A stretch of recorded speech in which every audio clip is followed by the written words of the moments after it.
Mesdames et messieurs, signore et signori, meine Damen und Herren, ladies and gentlemen, c'est un plaisir de vous accueillir, aussi nombreux que ça, dans cette salle ici à Genève, pour vous donner un petit aperçu de nos colloques qui ont eu lieu dans cette rencontre bilatérale entre la Fédération Russie et la Suisse. Cette rencontre bilatérale avec le ministre des Affaires étrangères, Sergei Lavrov, qui nous a permis de mettre au point toute une série d'arguments qui avaient déjà été l'objet de nos rencontres précédentes. Il y a une année à Vienne, lors de la conférence de l'OSCE, et il y a quelques semaines, voire 2 mois, à New York, lors de l'Assemblée générale des Nations unies. La discussion aujourd'hui a été l'occasion de poursuivre ces discussions et j'ai eu beaucoup de plaisir de rencontrer... Ah pardon, il faut y aller gentiment puisqu'il y a la traduction. Pardon, je vous... Итак, дамы и господа, мне очень приятно сообщить вам вкратце о результатах наших сегодняшних переговоров между Швейцарией и Российской Федерацией. Эта встреча с господином министром иностранных дел Сергеем Лавровым позволила нам продолжить обмен мнениями, который начался уже довольно давно. Мы вновь вернулись к аргументам, которые обсуждались уже ранее в Вене в ходе заседания ОБСЕ и несколько месяцев назад в Нью-Йорке. Сегодня мы продолжили наше обсуждение. Merci. Donc, j'étais en train de dire que j'ai beaucoup de plaisir à rencontrer mon homologue russe ici à Genève dans le cadre de la conférence sur l'Afghanistan qui a eu lieu et qui est en train d'avoir lieu aujourd'hui au Palais des Nations Unies, où les deux ont pris la parole, moi pour ouvrir, lui pour lui amener ses réflexions, et qui est aux yeux, j'aimerais quand même utiliser cette tribune pour dire l'importance que la Suisse accorde à cette conférence qui a lieu aujourd'hui pour faire le point sur le processus de paix en Afghanistan et sur l'utilisation de l'argent que tous les pays ont décidé de donner à ce processus de paix lors de la conférence de Bruxelles en 2016. Я очень рад встретиться со своим российским коллегой здесь, в Женеве. Встреча проходит параллельно с открывающейся конференцией по Афганистану. Сегодня она начинается в Palais des Nations. Я открываю эту конференцию. Мой российский коллега выступит со своими замечаниями. Подчеркну важность этого мероприятия, потому что позволяет это обсудить процесс восстановления мира в Афганистане и также обсудить использование денежных средств, которые выделяют страны, и обязательства, по которым они взяли на себя в ходе встречи в Брюсселе в 2016 году. Merci. Nous avons parlé évidemment de nos relations bilatérales, tout d'abord sur le plan économique, politique et multilatéral et de l'engagement multilatéral. Et sur le plan économique, on a vu qu'il y a une très forte relation. Nous comptons des centaines de compagnies suisses actives dans la Fédération de Russie, avec une 50 000 employés par des compagnies suisses, et que nos investissements se chiffrent en 11 milliards de francs, les investissements suisses en Russie, ce qui est beaucoup plus important que le contraire. Et donc, voilà, on a rapidement échangé cette collaboration économique et on a par la suite soutenu le désir d'améliorer cette activité d'échange économique grâce aussi à l'ouverture de la nouvelle ambassade à Moscou. Итак, мы обменялись нашими впечатлениями о двусторонних отношениях, затронули экономические вопросы, обсудили политические и многосторонние вопросы. Надо сказать, что в плане экономических отношений мы наблюдаем очень тесные взаимосвязи между Швейцарией и Россией. Сотни швейцарских предприятий присутствуют в России. Они дают рабочие места примерно 50 тысячам россиян. И инвестиции финансовые Швейцарии в Россию довольно значительны. Это 11 миллиардов Это очень большой показатель. Мы можем лишь поддержать желание развивать эти отношения, и в частности это будет продемонстрировано после открытия отреставрированного посольства в Москве. J'ai donc invité mon homologue, M. Lavrov, à l'inauguration de cette nouvelle ambassade à Moscou qui sera faite le 18 juin de cette année. Une nouvelle ambassade qui a été reconstruite sur la vieille ambassade pour un investissement de 40 millions de francs suisses et qui nous permettra donc de symboliser à ce moment-là l'intensité de nos relations. Я пригласил своего российского коллегу на инаугурацию этого нового здания в Москве. Инаугурация состоится 18 июня 2019 года, и новое здание восстановлено на базе старого. Инвестиции в реконструкцию составили 40 миллионов франков. Это символизирует тесность наших взаимоотношений. Sur le plan politique, nous avons aussi discuté de questions qui sont sensibles, qui sont difficiles, mais qui se discutent entre deux pays amis. L'une, c'est la continuation de notre discussion à New York sur ces éléments de services d'intelligence, de renseignement en Suisse. On a constaté avec plaisir qu'après notre rencontre à Moscou, la situation s'est tranquillisée, s'est améliorée, ce qui a permis de débloquer les retards d'accréditation de diplomates entre la Suisse et la Russie. Мы также обсуждали политические вопросы, вопросы часто чувствительные, сложные, но которые обсуждаются с друзьями. Во-первых, мы продолжили обсуждение той дискуссии, которая началась в Нью-Йорке в отношении деятельности разведывательных органов в Швейцарии. Нужно сказать, что я отмечаю с удовольствием, что ситуация после наших обсуждений в Москве существенно улучшилась, и это позволило сдвинуть с мертвой точки аккредитацию дипломатов российских и швейцарских. La rencontre avec notre chef des renseignements suisse, M. Gaudin, chef du service fédéral de renseignement à Moscou, avec ses homologues ce mois-ci, au début de novembre, a aussi été fort utile à ce propos. Elle a permis d'établir des contacts entre ces chefs de service de renseignement et qui vont durer dans le temps et qui vont nous permettre aussi de parler directement quand il y a des éléments que nous apprécions pas. J'ai évidemment dit aussi à mon homologue M. Lavrov que l'activité d'espionnage, de renseignement à l'intérieur des services diplomatiques n'est pas tolérée, ni pour la Russie, ni pour d'autres pays de la planète, et donc que nous devons ici avoir une relation correcte à ce propos. Визит руководителя службы разведки Швейцарии господина Гадена в Москву позволил обсудить эти проблемы с его российскими коллегами. Он посетил Москву в начале ноября этого года. Визит оказался крайне полезным. Были установлены контакты с российскими специалистами, с главами соответствующих служб. Они будут развиваться, эти отношения, со временем, позволяют нам напрямую обмениваться нашими впечатлениями, когда речь идет о сложных вопросах. И я открыто сказал своему коллеге, господину Лаврову, о том, что разведывательная деятельность в дипломатических службах неприемлема ни для России, ни для какой другой страны.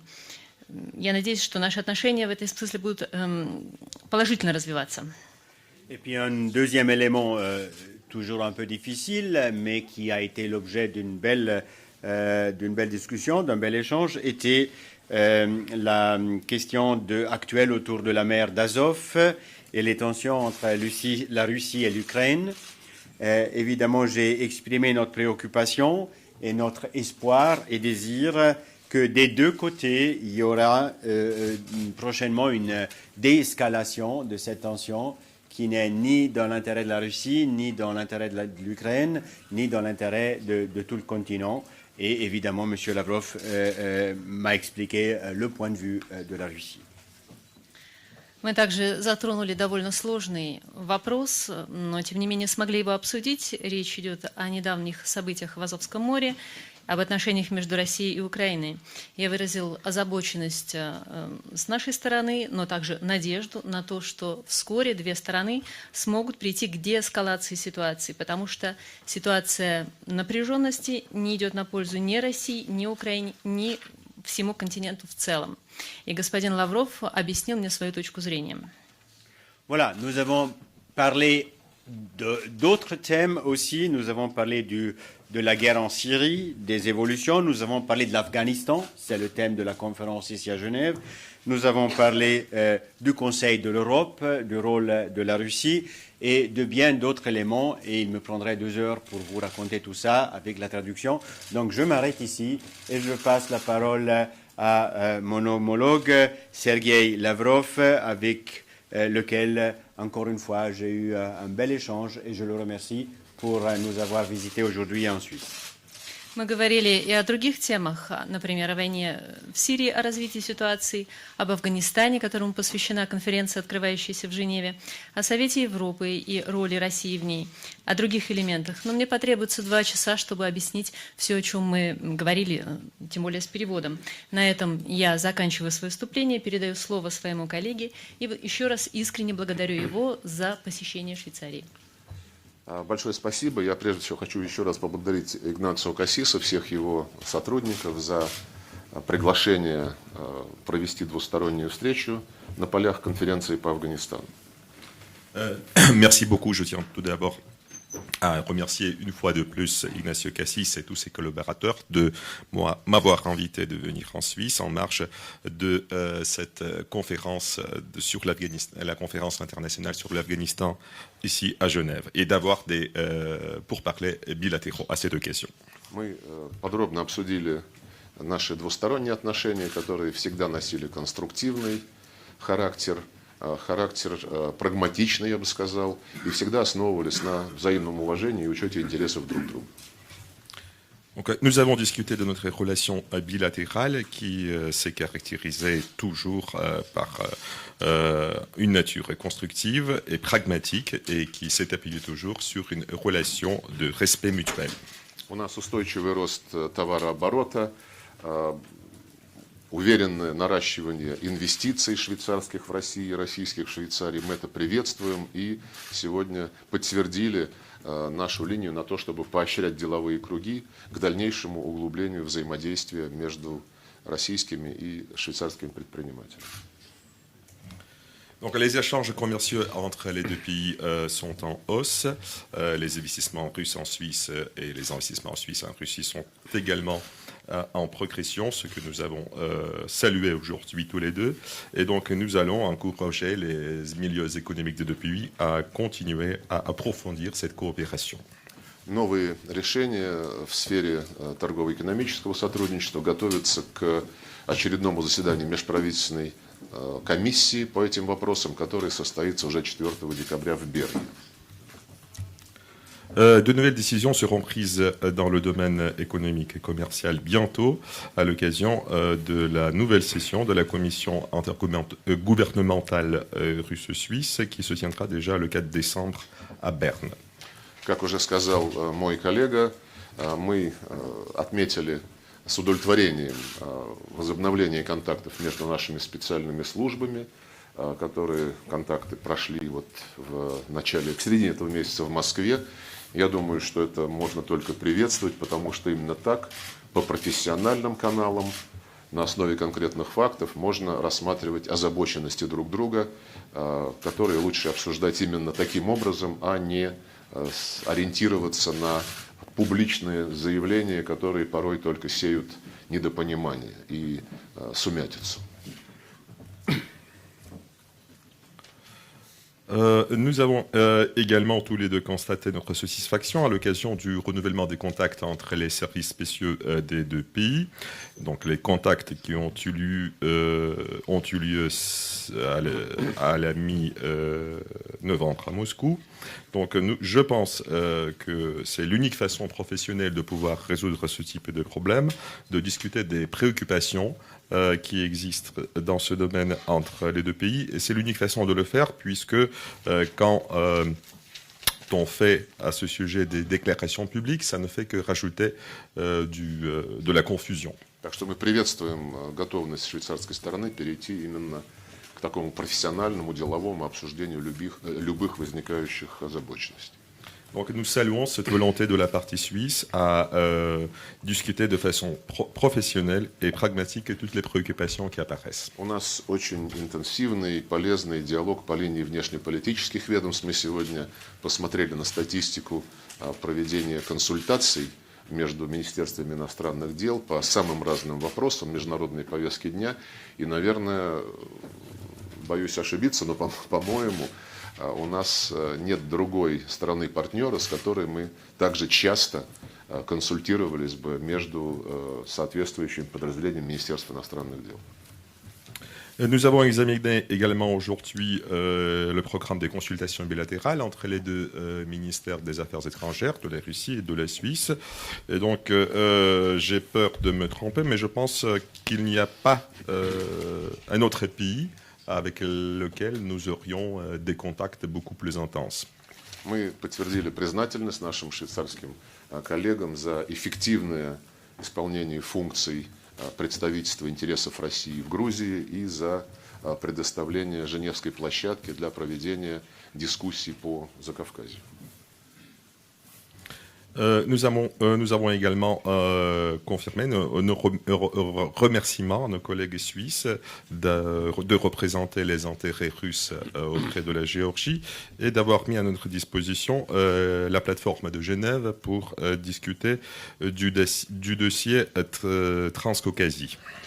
Мы обменялись мнениями о той нездоровой ситуации, которая сложилась сейчас в Совете Европы из-за стремления некоторых стран игнорировать базовые основополагающие положения устава этой организации, и обменялись мнениями о ходе подготовки к очередному заседанию Совета министров иностранных дел ОБСЕ в Милане в начале декабря.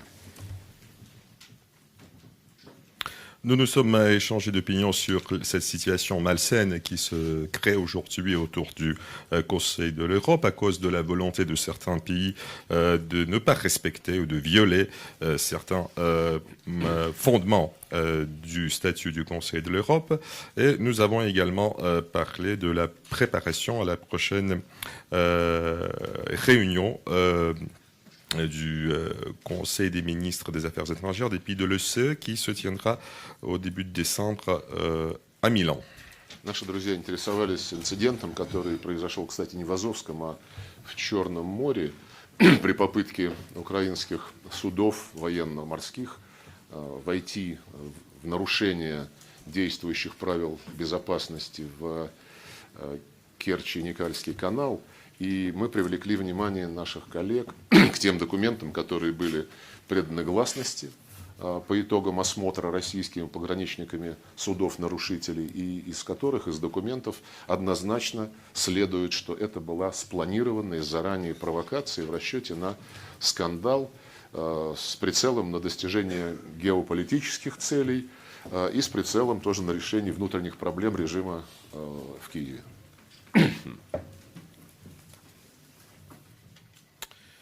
J'ai également attiré l'attention de mon collègue à l'incident qui a eu lieu d'ailleurs pas dans la mer d'Azov, mais dans la mer Noire, lorsque des navires de guerre ukrainiens ont essayé de pénétrer dans le détroit de Kerch, tout en violant les normes de la sécurité maritime qui existent dans cette région.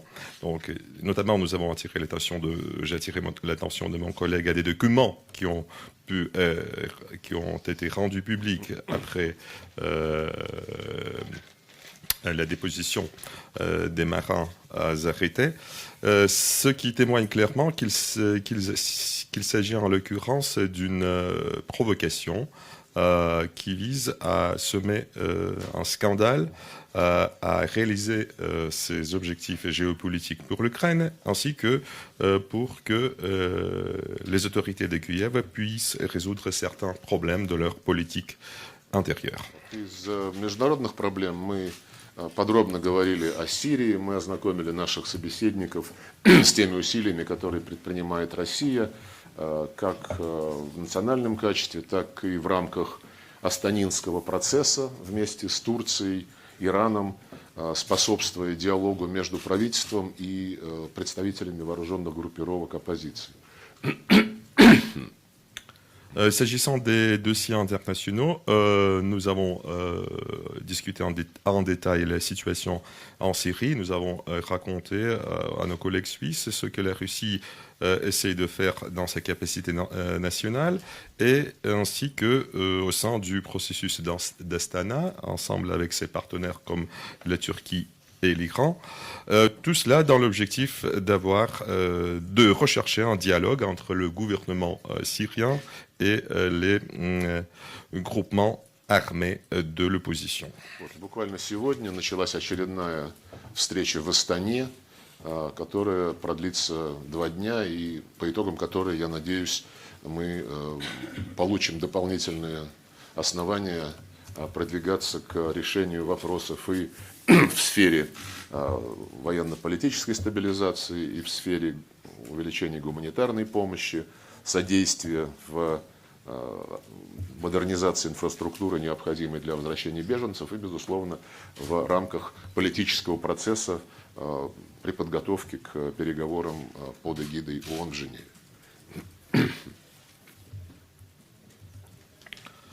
Et aujourd'hui d'ailleurs démarre une nouvelle conférence d'Astana à Astana qui va durer 2 jours. Et j'espère qu'à l'issue de cette nouvelle conférence, nous allons plus de fondements pour pouvoir résoudre tant les questions de la sécurité militaire et politique, ainsi que l'augmentation de l'assistance humanitaire à ce pays, la modernisation des infrastructures syriennes qui sont nécessaires pour le retour des réfugiés. Et j'espère que cela également donnera une impulsion positive pour le prolongement, la poursuite du processus politique ici à Genève. Обсуждали, как сказал мой коллега, ситуацию в Афганистане. Мы подробно проинформировали о проведении не так давно в Москве очередной встречи в так называемом московском формате, которая стала первой площадкой, где представители Кабула и движений талибов сидели за одним столом. J'ai également informé mon collègue Nous avons tous les deux discuté de la situation en Afghanistan et je l'ai informé des résultats de la réunion au format de Moscou qui a eu lieu récemment. C'était une première dans son genre. Les représentants de Kaboul et les talibans se sont retrouvés autour de la même table. Мы привлекли внимание наших швейцарских коллег к тревожной тенденции, которая складывается в силу действий ряда западных государств, стремящихся подменить универсально согласованные международно-правовые инструменты некими действиями, которые не являются консенсусными и которые нацелены на то, чтобы вторгаться в прерогативы, в том числе и Совета Безопасности ООН. В качестве примера мы говорили о ситуации, очень нездоровой ситуации, которая сложилась в Организации по запрещению химического оружия, говорили об аналогичных намерениях в отношении Конвенции по запрещению биологического оружия и в целом ряде других случаев. Надеемся, что Швейцария, которая издавна ассоциируется с необходимостью уважать международное право, внимательно посмотрит на складывающуюся ситуацию и сделает выводы для своей практической внешней политики.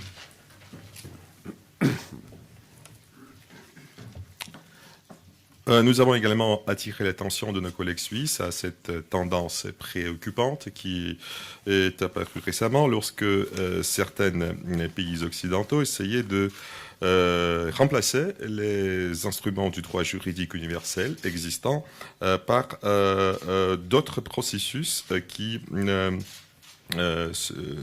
seraient pas discutés consensuellement et qui constitueraient une violation des prérogatives du Conseil de sécurité des Nations Unies. À titre d'exemple, nous avons cité la situation autour de l'organisation pour l'interdiction des armes chimiques et également nous avons également parlé de la volonté de ces pays-là de créer la même situation autour de la convention sur les armes biologiques et à toxines.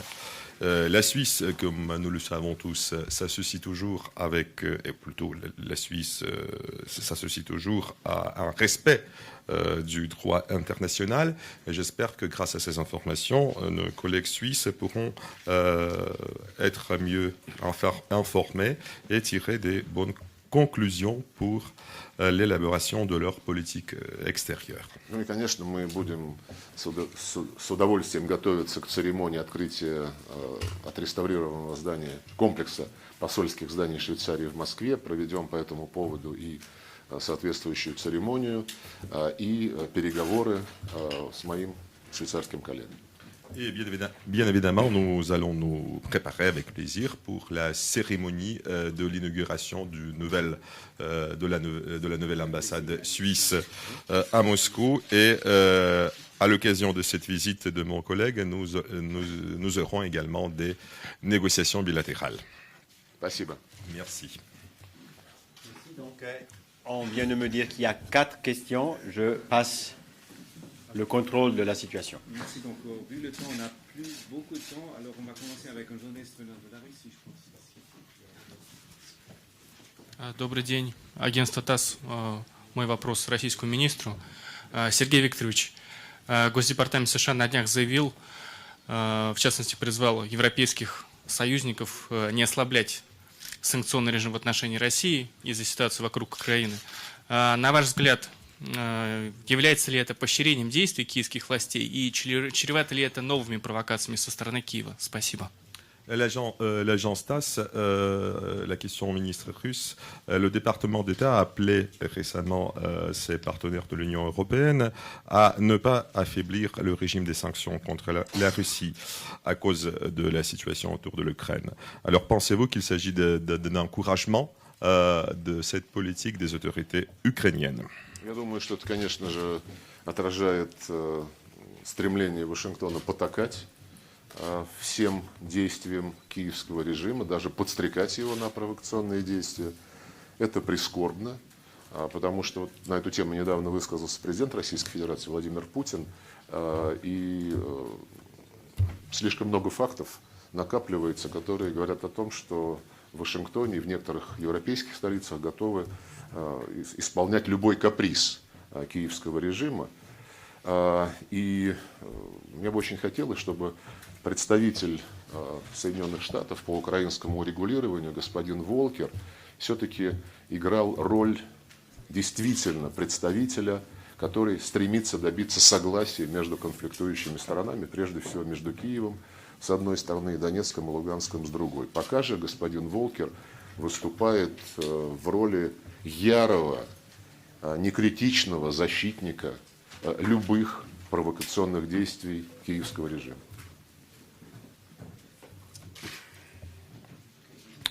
Je pense qu'il s'agit d'une volonté claire de la part de Washington d'encourager toute provocation de la part du régime de Kiev, ce qui m'attriste beaucoup.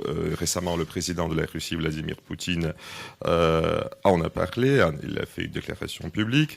Nous voyons beaucoup de faits selon lesquels Washington ainsi que certaines capitales européennes sont prêtes à tolérer n'importe quel caprice du régime ukrainien. Et je voudrais dire que le représentant américain pour le règlement autour de l'Ukraine, M. Volker, au lieu de défendre si farouchement tout agissement du régime de Kiev, devrait plutôt jouer son rôle de médiateur et qui normalement devrait contribuer à trouver un accord entre Kiev d'une partie et le Donbass et Lugansk de l'autre. Je serai pour la radio-télévision suisse Question à vous, monsieur le conseiller fédéral Cassis. Le contentieux concernant les activités d'espionnage sur sol suisse, vous parliez il y a quelques mois d'un quart du corps diplomatique russe qui s'adonnerait à ce genre d'activité. Aujourd'hui, vous dites que la situation s'est détendue. Concrètement, comment s'est-elle détendue? Concrètement, quels sont les systèmes que vous avez mis en place? Justement, vous parliez de Gaudin qui a été à Moscou. Comment est-ce que vous comptez procéder pour la suite? Et est-ce que vous avez reçu des garanties de la part de M. Lavrov par rapport à ces activités-là?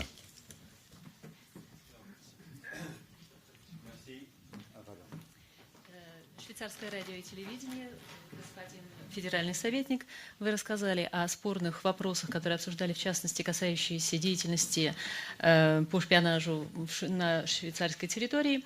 И раньше речь шла о том, что до четверти дипкорпуса вовлечена в такую деятельность. Сейчас вы говорите, что ситуация улучшилась.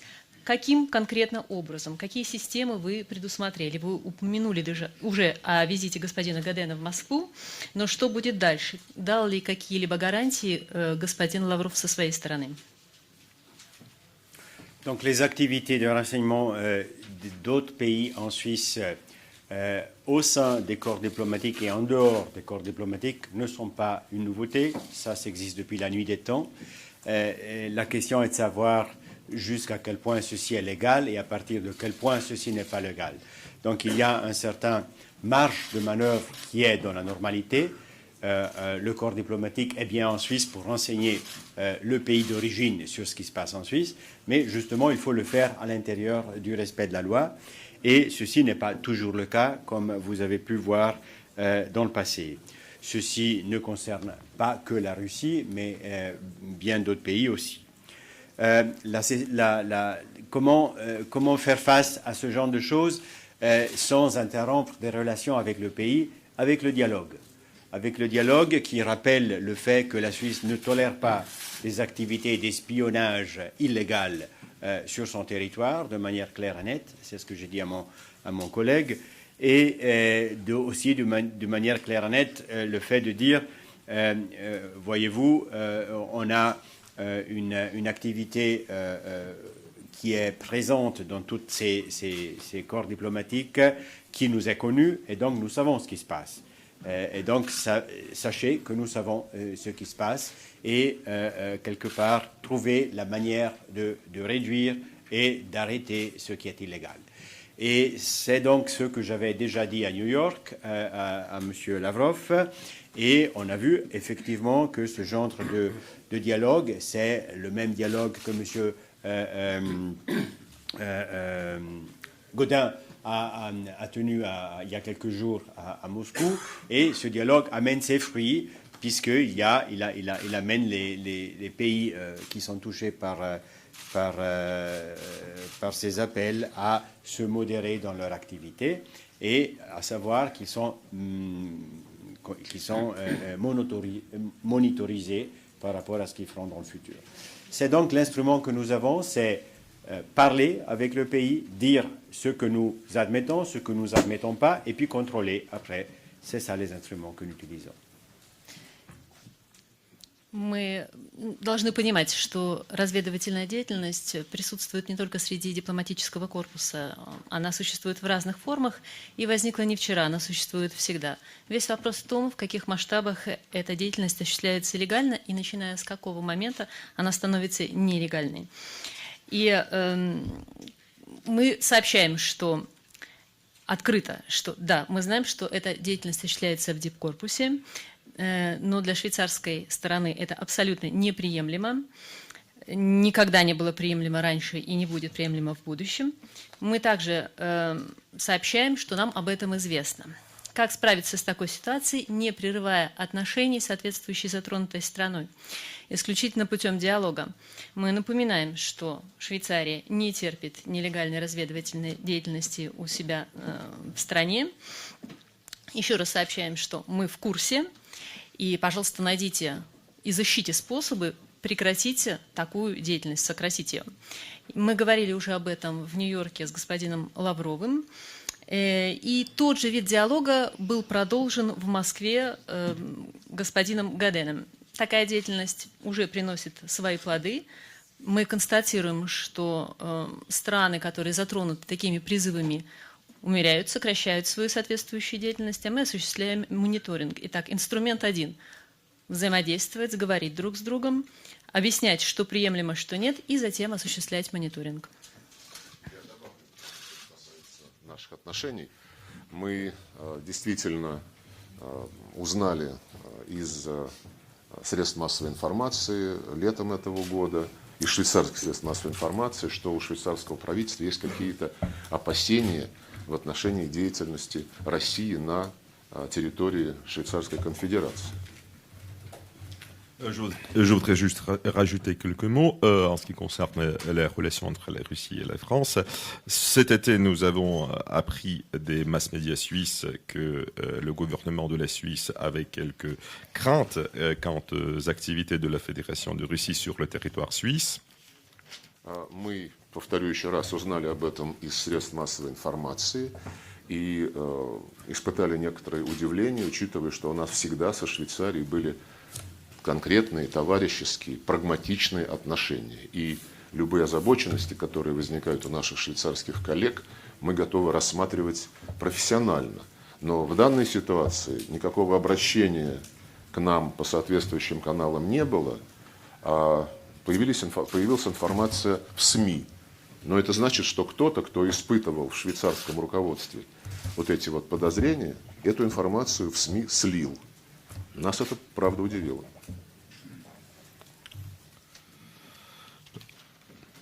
Et donc, je le répète, nous l'avons appris ces informations de la part des mass médias et nous avons d'ailleurs été très étonnés par ce fait, puisque la Russie et la Suisse avaient la possibilité une tradition de discussion très amicale et pragmatique de ce domaine.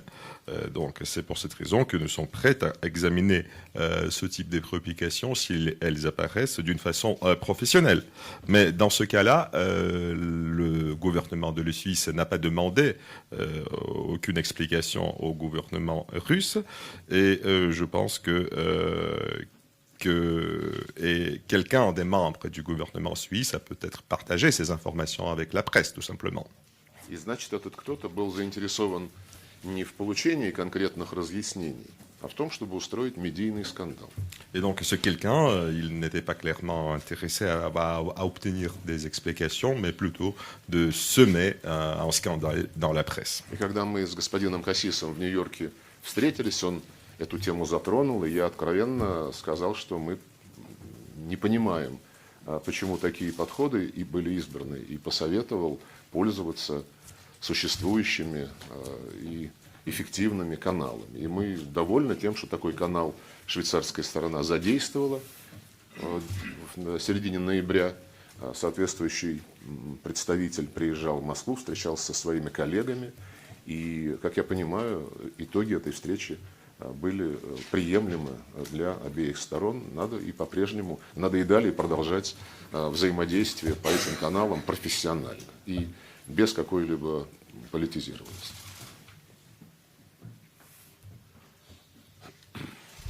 Et donc, lorsque nous sommes vus avec avec Ignacio à New York, nous en avons parlé et je lui dis tout à fait sincèrement que nous ne comprenions pas pourquoi une telle approche a été adoptée dans ce cas-là, puisqu'il y a des canaux beaucoup plus efficaces qui permettent de résoudre ce type de problème. Et nous sommes ravis qu'un canal de ce type a été utilisé par la partie suisse lorsque son représentant est venu en Russie à la mi-novembre pour en discuter. Et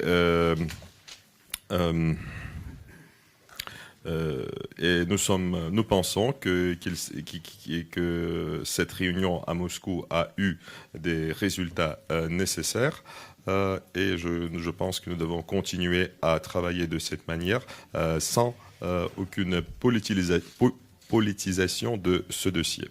Россию вообще в последнее время в чем только не обвиняют в самых разных странах мира, но еще ни в одном случае конкретных фактов предъявлено не было. Все делается в стиле Терезы Мэй и ее highly likely. En plus, beaucoup de pays du monde ont tendance à accuser la Russie de tous les torts récemment, mais aucune preuve, aucun fait n'a été présenté, et tout se fait dans le style de Theresa May et son famous highly likely. Вот. А из доказанных фактов шпионажа известен, ну, по крайней мере, мне, один, который почему-то всеми был признан, но никак не комментируется. Я имею в виду то, как американцы шпионили за Ангелой Меркель, включая прослушивание ее телефона. Это объективно установленный факт. Но почему-то те, кто тревожится о шпионской деятельности, на эту тему, которая опирается на истину, признанную всеми, разговаривать как-то не очень настроено. Et en ce qui concerne l'espionnage et les faits établis dans ce domaine, je pense qu'il y a un seul cas où un cas d'espionnage a été bien établi, c'est lorsque les Américains espionnaient Angela Merkel en écoutant son portable. Ça, c'est un fait parfaitement établi. Mais ceux qui sont préoccupés par les activités d'espionnage de la Russie n'en disent rien. Et, au lieu, et je pense que ils ne veulent pas, tout simplement, ils veulent passer ce thème en sourdine, tout simplement. On a le temps pour deux questions assez courtes. Première question ici, deuxième question. Добрый день. Российская газета «Константин Волков». Вопрос господину Кассису. Скажите, пожалуйста, вы сейчас упомянули, что существует легальная и нелегальная деятельность. Не могли бы вы пояснить разницу? И вопрос господину Лаврову. Скажите, сегодня Ашраф Гани, президент Афганистана, заявил о том, что сформирована дорожная карта и создана спецгруппа для переговоров с талибами. Вот какова может быть роль России в этом процессе и как это может повлиять на процесс афганского урегулирования? Спасибо. Alors, la Rossiyskaya Gazeta, je voudrais poser une question à M. Cassis,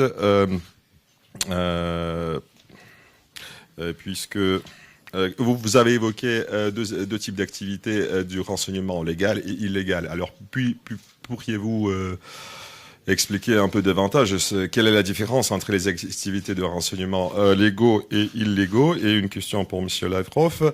Hier, le président d'Afghanistan a annoncé la création d'un feuille de route et la création des groupes spécifiques qui négociera avec les talibans. Alors, quel pourrait être le rôle de la Russie dans ce processus de négociation avec les talibans? Merci. Donc, la réponse est très claire. Un pays établit des liens diplomatiques avec un autre et il met une ambassade ou une représentation. Dans le passé, évidemment, la première tâche était de récolter l'information utile. Aujourd'hui, dans un monde globalisé avec Internet, c'est beaucoup plus facile. Mais récolter l'information utile signifie aussi récolter la bonne information. Et tout ceci est absolument normal, c'est même le but de la présence de notre pays, mais ça doit être fait dans les limites de la loi du pays sur lequel territoire la diplomatie, l'ambassade se trouve. Et ça change de pays et pays. Mais la récolte, plus un pays est transparent, plus il a des lois transparentes, plus la quantité d'informations qui peut être récoltée est élevée, plus un pays est sévère dans la transparence et plus la quantité d'informations est minime. La Suisse est un pays très transparent, donc vous savez que nous avons même une loi sur la transparence de l'activité d'État, etc. Donc il y a énormément d'informations qui peuvent être récoltées de manière légale. Quand, par contre, on récolte de l'information en violant les lois suisses, par des écoutes téléphoniques qui ne sont pas permises, sinon sur décision d'un juge, etc., ben voilà, là c'est l'activité illégale.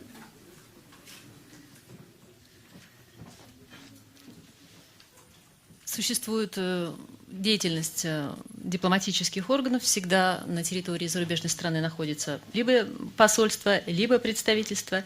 И в прошлом основной задачей этих посольств или представительства был сбор информации.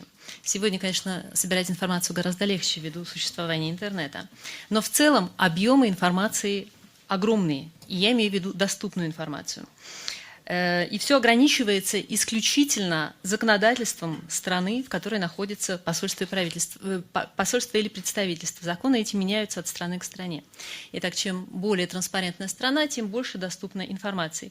И надо отметить, что Швейцария – это очень транспарентная страна. У нас есть соответствующий закон. Соответственно, большие объемы информации собираются абсолютно легальным способом. Однако сбор информации через, например, телефонную прослушку совершенно недопустим без решения суда. И вот вам один из примеров того, когда деятельность становится нелегальной. Ну, то, о чем я сказал, когда телефон прослушивали у канцлера Германии, причем не немецкие службы давали, и не немецкие суды давали разрешение, а это делали американцы без всяких судов, и немецких, и американцев. C'est justement, je viens de dire la même chose, lorsque les Américains écoutaient le portable d'Angela Merkel, de la chancelière allemande. Ils n'ont pas demandé l'aval ou la décision de justice ni allemande ni américaine pour le faire. Вот. Ну а что касается вопроса по Афганистану, если президент Гани действительно формирует специальную группу для переговоров с талибами, то это значит, что логика, которую Россия продвигала и продвигает в рамках московского формата, работает. S'agissant de l'Afghanistan, si le président Ghani effectivement met en place un groupe spécifique pour négocier avec les talibans, cela veut dire qu'une chose, que la logique que la Russie faisait avancer dans le cadre du processus de Moscou, du format de Moscou, était la bonne. Мы будем поддерживать прямой диалог между официальным Кабулом и движением талибов. И, конечно же, этот диалог не может развиваться в вакууме. Он обязательно должен иметь международное сопровождение. И, по моему убеждению, московский формат, состав его участников, куда входят и все центральноазиатские страны, и Китай, и Пакистан, и Индия, и Иран, и Российской Федерации. И, кстати, Соединенные Штаты приглашены в этот формат. Этот формат подходит идеально для внешнего сопровождения прямого, инклюзивного межафганского диалога, в котором наряду с правительством и талибами, конечно же, должны принимать участие и другие видные политические силы страны. Et bien évidemment, nous allons soutenir un dialogue direct entre Kaboul et les talibans, puisque ce processus ne peut pas se développer dans un vide. Il faut avoir un accompagnement international pour cela, et je pense que le format de Moscou, qui réunit les pays de l'Asie centrale, le Pakistan, l'Inde, l'Iran, la Fédération de Russie, d'ailleurs les Américains ont été aussi invités à participer à cette réunion, je pense que ce format est idéal pour rechercher un dialogue direct, inclusif entre les différentes parties de la société afghane. Et il s'agit non seulement du gouvernement et les talibans, mais aussi des autres forces politiques qui existent dans le pays. Bonjour, James Keaton d'Associated Press. Je voulais revenir à la question de la mer d'Azov et la Chorné More, la mer Noire.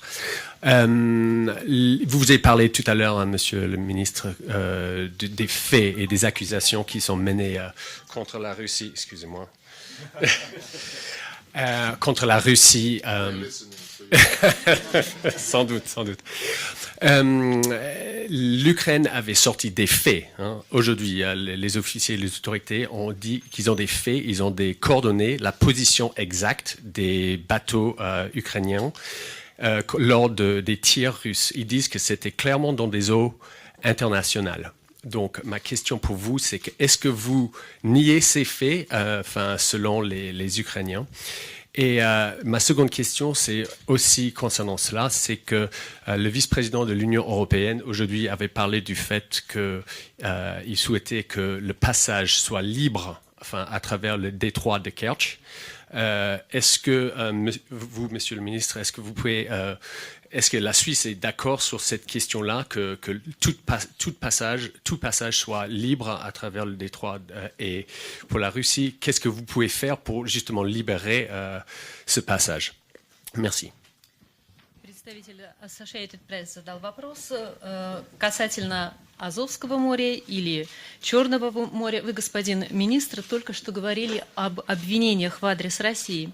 Но украинская сторона представила факты. Они представили координаты и точные позиции кораблей в тот момент, когда российская сторона открыла огонь. Согласно этим координатам, корабли находились в зоне международной. И будете ли вы отрицать эти факты? И второй вопрос. Сегодня заместитель председателя Евросоюза говорил о том, что проход через Керченский пролив должен быть открыт. Швейцарская сторона, согласны ли вы с таким утверждением? И российская сторона, согласны вы ли с этим? Мы не будем отрицать так называемые факты, которые украинская сторона предоставила, потому что факты задокументированы нами, нашей пограничной службой, и они имеются в открытом доступе.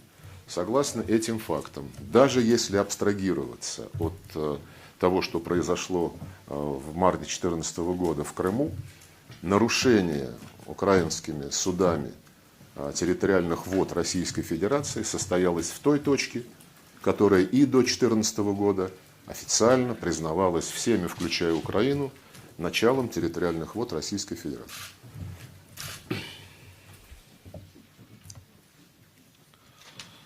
Nous n'allons pas nier les faits qui sont présentés par la partie ukrainienne, puisque les faits sont bien documentés. Ils sont bien documentés par le service russe des gardes frontières.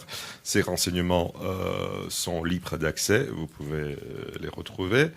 Et si même on oublie le fait que ce qui s'est passé en Crimée en mars 2014, même si on prend distance de ce fait, alors les faits sont tels que les navires de guerre ukrainiens ont violé les eaux territoriales de la Fédération de Russie, puisque ils sont entrés dans un point qui était considéré comme les eaux territoriales de la Russie avant 2014, avant mars 2014 et après mars 2014. Я сказал, до марта и всеми, включая украинское правительство. Donc avant mars 2014, ces faits étaient reconnus par tout le monde, y compris le gouvernement ukrainien. Что касается прохода по Керченскому проливу, то порядок прохода по этому не очень комфортному руслу хорошо известен украинской стороне. В сентябре корабли военно-морских сил Украины из Черного моря проходили по Керченскому каналу в Азовское море. Они направили соответствующие уведомления нашим пограничникам. Власти, которые контролируют безопасность в районе Керченского пролива, предоставили украинским судам лоцманские услуги, которые обязательны для прохождения. Поэтому говорить о том, что украинцы не были осведомлены о том, как они должны действовать, ну, по меньшей мере некорректно.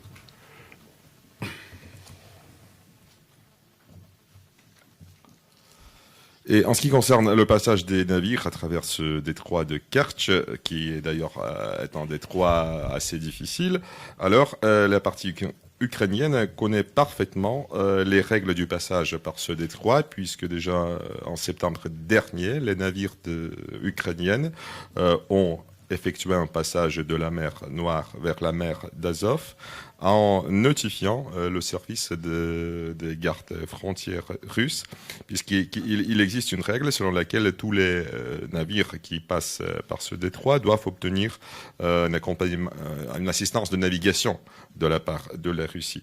Et donc les Ukrainiens savent parfaitement bien ce qu'ils doivent faire, et ils l'ont déjà fait au mois de septembre. Et d'ailleurs, dire que les Ukrainiens ne savaient pas comment passer par le détroit de Kerch, c'est pour le moins incorrect. Наши пограничники, исследователи допросили находившихся на этих судах офицеров службы безопасности Украины, которые и руководили всей этой провокационной операцией, и обнаружили на этих судах документы, которые имеются в открытом доступе, из которых ясно вытекает, что эти суда имели приказ не уведомлять власти Керченского пролива и пытаться скрытно, в нарушение действующих правил, прорваться в Азовское море. То, что все это подтверждает абсолютно провокационный характер этой затеи, ни у кого, кто ознакомился с имеющимися в доступе документами, сомнений вызывать не может.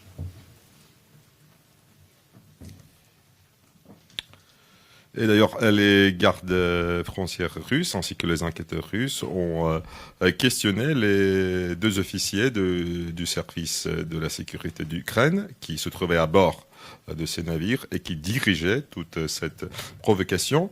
Et d'autres documents ont été également retrouvés qui sont libres d'accès. Ce sont des documents verts qui témoignent que ces navires avaient un ordre de ne pas informer les autorités portuaires de Kertch de leur passage et que leur objectif était de pénétrer dans la mer d'Azov, disons, en porte cachère.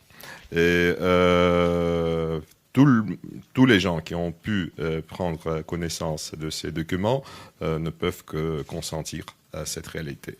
И цель этого действия, конечно же,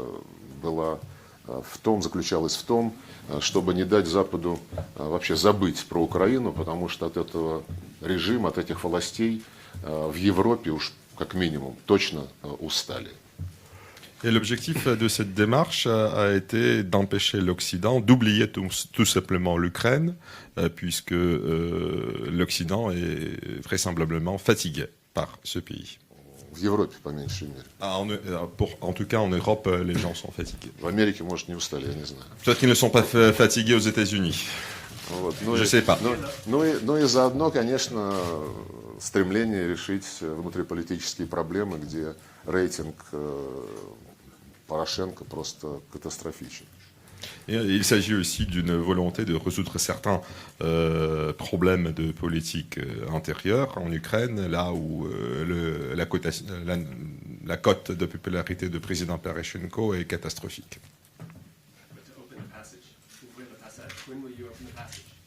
Я уже сказал о том, какие существуют правила для прохода по Керченскому проливу, и украинцам и об этих правилах было хорошо известно, потому что они этими правилами уже добросовестно пользовались и не встречали каких-либо препятствий для прохождения в Азовское море.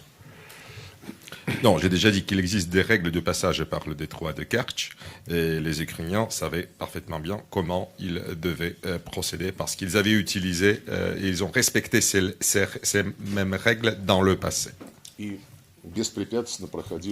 ils passaient dans le mer d'Azov sans entrave. Le passage dans le détroit de Kertch est réglé par des règles. Et donc, c'est le droit public international qui doit être observé. Et si le droit public international n'est pas complet ou a des problèmes d'interprétation, c'est les tribunaux qui doivent décider. Ce n'est pas une décision d'un ministre ou d'un politicien qui doit dire si oui ou non le passage est juste. Et c'est d'ailleurs, je profite de votre question pour rappeler que nous avons aujourd'hui rappelé à la Russie que comme nous l'avons fait à l'Ukraine aussi, que nous appelons les deux pays en tension à déescaler de cette situation qui nous préoccupe beaucoup. Et nous les invitons, les deux parties, à respecter strictement le droit public international pour ce qui est de cette situation et donc à éviter de mettre en danger toute cette région à cause de l'escalation. Проход по Керченскому проливу регулируется правилами, и в частности положением международного права, которые требуется соблюдать. Если существуют проблемы с толкованием права, то решения должны принимать суды. Не прерогатива министра или политика принимать решения в одностороннем порядке. Напоминаю, что сегодня мы говорили коллеге и напоминали ему, как и говорили Украине, о том, что две страны должны предпринять усилия по деэскалации ситуации, потому что нас очень волнует.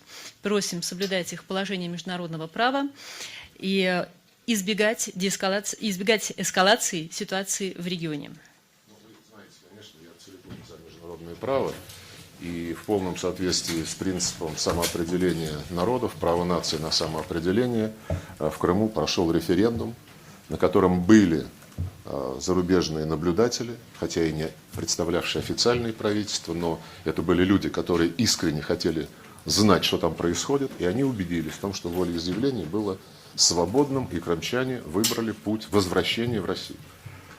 И тем самым Керченский пролив стал внутренними водами Российской Федерации. Comme vous savez, moi je suis à 100% pour le respect du droit international, et notamment le droit des peuples à l'autodétermination. Et donc le peuple de la Crimée a fait son choix, et des observateurs étrangers sont venus pour observer ce processus, quoiqu'il ne s'agissait pas bien sûr des représentants des gouvernements officiels, mais les habitants de la Crimée ont fait leur choix. C'était un choix tout à fait libre, et d'ailleurs à l'issue de ce choix, la Crimée est devenue une partie de la Fédération de Russie, tout comme le détroit de Kerch est devenu une partie des eaux territoriales intérieures de la Fédération de Russie. Я понимаю, что некоторым нашим западным коллегам очень обидно, что не удалось в Крыму создать военно-морскую базу НАТО, но ничего не поделаешь, таков ход истории, такова воля крымского народа. Je suis conscient que certains de nos collègues occidentaux ont mal pris cet échec de créer une base militaire de l'OTAN en Crimée, mais on ne peut rien faire, c'est l'histoire, c'est la décision qui a été prise par le peuple de la Crimée. И господин Кассис сказал, и то же самое говорят и в Евросоюзе, в НАТО, в Вашингтоне. Призываем и Россию, и Украину предпринять шаги по деэскалации этой ситуации. D'ailleurs, M. Cassis l'a dit, et d'autres représentants de l'Union européenne, de l'OTAN, même à Washington, ils appellent tous la Russie et l'Ukraine à la désescalade. Я просто считаю, что эти призывы, в том числе к Украине, являются однозначным подтверждением вины Киева за произошедшее. Et je pense que ces appels adressés à l'Ukraine confirment de façon claire la responsabilité des autorités de Kiev pour ce qui s'était passé. Если была бы хоть малейшая возможность, как говорят в народе, отмазать киевские власти, то призыва к Украине со стороны западных наших коллег вообще не последовало, был бы только призыв к Российской Федерации. Donc si il y avait une moindre possibilité de disculper les autorités de Kiev, alors tous les appels seraient adressés uniquement à la Russie et pas à l'Ukraine. Conseil fédéral, Monsieur le ministre, merci beaucoup. Merci à vous pour votre intérêt. C'est fini maintenant le point de presse. Au revoir. Merci. Merci. Thank you.